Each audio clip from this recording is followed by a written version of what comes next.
Et coucou la team, dernière vidéo point court du chapitre 16, comment optimiser une synthèse organique. Optimiser une synthèse, ça veut dire soit augmenter sa vitesse, soit augmenter son rendement, soit les deux en même temps. Augmenter la vitesse d'une réaction, ça nous rappelle un peu la cinétique ça. Ça va sûrement être les facteurs cinétiques, on va pouvoir les rappeler dans cette vidéo. Et augmenter le rendement. Ça veut dire fabriquer davantage de produits souhaités. Et pour fabriquer plus de produits, ça va modifier le quotient de réaction. Et donc peut-être déplacer l'équilibre. Ça aussi, on l'a déjà vu. Allez, on refait le point sur les facteurs cinétiques qui vont permettre d'augmenter la vitesse d'une réaction. Le premier, ce sera la température et la pression. Le second, c'est la concentration des réactifs. Dans les deux premiers cas, ce qu'on va vouloir augmenter, c'est les chocs entre chacune des molécules. Plus la température est élevée ou plus la pression est élevée et plus les molécules seront rapprochées, il y aura donc plus de chances qu'elles se rencontrent et donc que la réaction aille de plus en plus vite. Même chose pour la concentration des réactifs, s'il y a plus de réactifs, ils ont plus de chances de se rencontrer et donc de réagir rapidement. Troisième paramètre possible, c'est la nature du solvant utilisé. On regarde un exemple. Si on considère la réaction entre cet halogénoalcane et cette amine, on voit que la vitesse est beaucoup plus grande si on utilise comme solvant le nitrobenzène plutôt que le benzène, ou voire même pire, l'hexane. L'influence du solvant est donc très importante. Et le dernier facteur cinétique rappelé dans cette vidéo,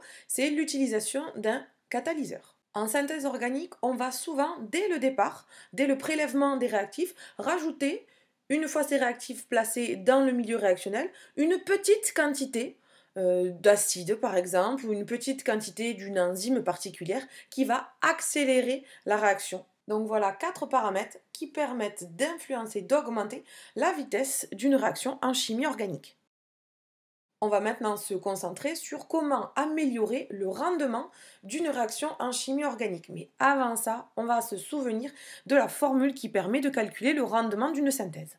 Cette formule, nous l'avions vue l'année dernière, le rendement de la synthèse, ça va être la quantité de matière finale divisée par la quantité de matière maximale, celle qu'on attend au mieux lors de cette réaction, et on fait x100 pour avoir la réponse en pourcentage. On peut faire exactement le même calcul, au lieu d'utiliser les quantités de matière, prendre la masse de produit final et la masse de produit maximal théorique.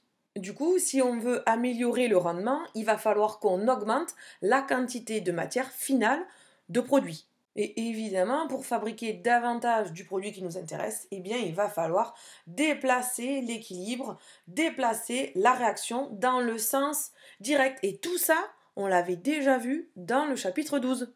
On fait des rappels quand même. Pour parler de déplacement d'équilibre dans un sens ou dans l'autre, il faut revenir sur la notion de quotient réactionnel, le fameux QR dont on a parlé dans le chapitre 12. Pour obtenir ce quotient réactionnel, il suffit de multiplier les concentrations des produits et les diviser par la concentration des réactifs, chacun affecté du coefficient correspondant à son coefficient stoichiométrique. Donc pour une réaction A plus B donne C plus D, le quotient de réaction, ça sera la concentration C fois la concentration D divisé par la concentration A fois la concentration B. Lorsque l'on a notre réaction A plus B donne C plus D, cette réaction va atteindre un équilibre caractérisé par une constante d'équilibre. Tant que le quotient réactionnel est inférieur à la constante d'équilibre, on dit que la réaction se déplace dans le sens direct. Si maintenant le quotient de réaction est plus grand que la constante d'équilibre, dans ce cas-là, la réaction va évoluer dans le sens indirect. Rappelons-nous que nous, ce que l'on souhaite, c'est augmenter la quantité du produit C ou du produit D. Pour obtenir davantage de produits, il faut déplacer l'équilibre dans le sens direct. Mais comment on fait ça déjà?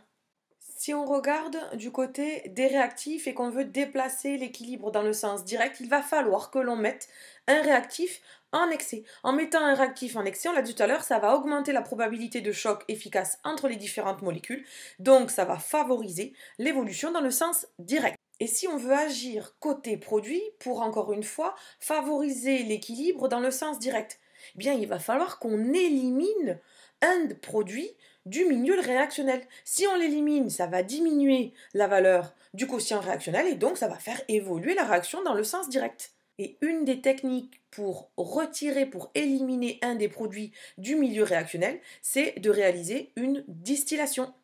En réalisant la distillation, on a notre produit qui va s'élever dans la colonne à distiller et rejoindre l'Erlenmeyer en passant par le réfrigérant. On a donc réussi à retirer notre produit du milieu réactionnel, ce qui force le milieu réactionnel à évoluer dans le sens direct et donc à consommer les réactifs jusqu'à épuisement du réactif limitant. Et voilà, on vient de voir comment on fait pour optimiser une synthèse organique. On peut augmenter sa vitesse, améliorer son rendement. On en apprendra un peu plus sur les synthèses organiques dans un prochain chapitre. Rassurez-vous, c'est pas fini.